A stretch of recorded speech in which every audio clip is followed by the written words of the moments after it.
নিয়ে। একটি প্রতিরোধ, একটি চেতনা, একটি জাগরণ। 2024 সাল ডিজিটাল বাংলাদেশ যখন প্রযুক্তির চূড়ায়, তখনই দেখা দিল এক অদৃশ্য অন্ধকার।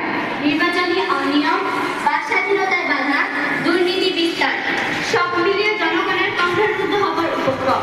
ঠিক সেই মুহূর্তে দাঁড়িয়ে গেল একদল সাহসী তরুণ, শিক্ষার্থী, শ্রমজীবী, সাংবাদিক এবং দেশের সাধারণ মানুষ। তারা গর্জে উঠল, স্বাধীনতা মানেই শুধু পতাকা নয়, প্রকাশের অধিকার। জুলাই 2024 এ সেই গণ আন্দোলন শুরু হয় রাজধানীর ছাত্র সমাজ থেকে। সামাজিক মাধ্যমে ছড়িয়ে পড়ে প্রতিবাদের ডাক, গণতন্ত্র ফেরা, সচেতন রাজনীতি চাই, আমার কথা আমার অধিকার। এই গণ-অভ্যুত্থান ছিল নিরাপদ, চিন্তার, মুক্ত মত প্রকাশ ও গণমানুষের অধিকারের পক্ষে এক ঐতিহাসিক দাঁড়িয়ে যাওয়ার মুহূর্ত। বিশ্ব তাকিয়ে দেখছে, বাংলাদেশের তরুণরা